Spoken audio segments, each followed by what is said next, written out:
Hello, je vous propose de faire des révisions pour les élèves qui sont en première et des révisions sur le second degré et comment résoudre une inéquation du second degré lorsqu'il y a des quotients. Et bien c'est ce qu'on va voir tout de suite.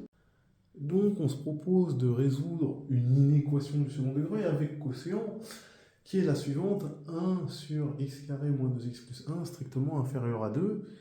Et bien évidemment, qu'est-ce que je dois faire? Dès lors que j'ai un quotient avec des x au dénominateur, je dois évidemment trouver le domaine de résolution ou le domaine d'existence.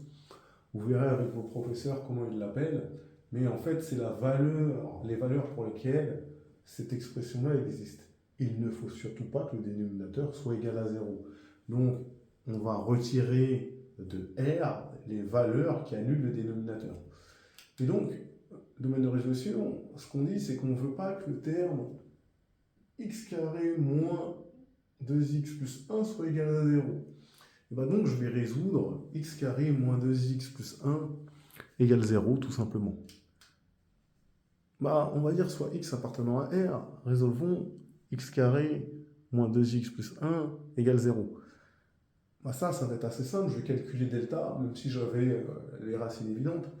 Mon petit a, il vaut 1, mon petit b, il vaut moins 2, et mon petit c, il vaut 1. Je pense que ça, tout le monde est en phase. Delta, c'est b au carré moins 4ac. Et donc, ça vous donne 0. Si vous avez 0, vous n'avez qu'une seule solution qui vaut moins b sur 2a, et donc qui vaut 1. Et donc, mon domaine de résolution, c'est R privé de 1, tout simplement. Ensuite, on passe à la suite. Je vais dire soit x appartenant à R privé de 1 sur x carré moins 2x plus 1 strictement inférieur à 2, c'est équivalent à quoi?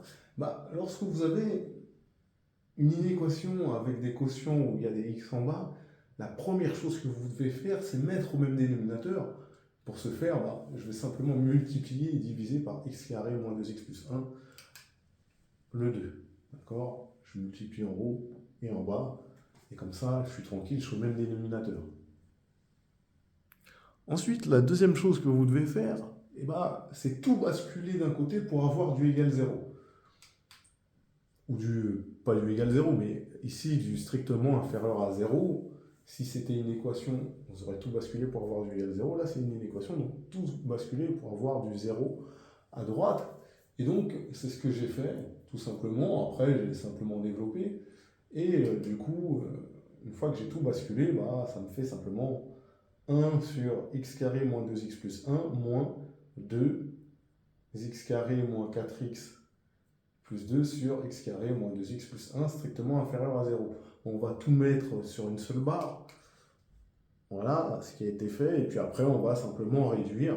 Et donc, ça va me donner moins 2x carré plus 4x moins 1 sur x carré moins 2x plus 1 strictement inférieur à 0. Et c'est là où, voilà, où c'est intéressant. Quand est-ce que la fraction est strictement négative? C'est quand le numérateur et le dénominateur sont strictement de signe contraire.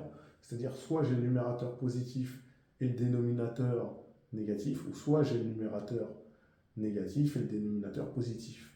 Et pour faire ça, je vais devoir étudier le signe du numérateur et le signe du dénominateur. C'est ce que je vais faire. Le signe du dénominateur, ça va être facile parce qu'on a déjà calculé quand ça s'annule. Donc on a déjà calculé le delta qui va aller 0 pour le dénominateur. Et on sait qu'il sera du signe de A. Et le A, il vaut 1, donc ce sera positif tout le temps, sauf en x égale 1, qui est la valeur interdite. Donc on va s'intéresser du coup au signe du numérateur, qui est moins 2x carré plus 4x moins 1. Qu'est-ce que je vais faire? Je vais simplement calculer delta, vous avez l'habitude. Delta, c'est b au carré moins 4ac, mon b il vaut 4, mon a il vaut moins 2, et mon c il vaut moins 1, et donc j'ai le delta qui est égal à 8. Et donc, je vais prendre la racine de 8 pour la racine de delta. Et la racine de 8, c'est égal à 2 racines de 2. Pourquoi? Parce que racine de 8, c'est racine de 4 fois 2, ce qui fait racine de 4 fois racine de 2. Et la racine de 4, elle vaut 2. Donc ça me fait 2 racines de 2. D'accord? Et ensuite, je vais calculer les racines x1 et x2. D'accord? Ça, pour vous, normalement, c'est un classique. Et donc, vous avez x1 qui est égal à moins b moins racine de delta sur 2a. Donc ça me fait moins 4, moins 2 racine de 2 sur 2 fois moins 2, et ben ça va me faire 1 plus 0,5 racine de 2. Ou 1 plus racine de 2 sur 2 si vous préférez. Et x2, de la même manière, je vais calculer, ça me fera 1 moins 0,5 racine de 2 ou 1 moins racine de 2 sur 2 si vous préférez. Ensuite, je vais pouvoir faire les tableaux de signes. Donc le tableau de signes qu'on voit là, pas forcément très bien, mais j'ai x qui va varier évidemment entre moins l'infini et plus l'infini. Donc le numérateur, il sera du signe de a à l'extérieur des racines, c'est-à-dire j'aurai moins plus moins. Et le dénominateur, lui, il est toujours positif, hein, et il s'annule en 1. C'est ce qu'on avait vu précédemment parce que sa racine est 1.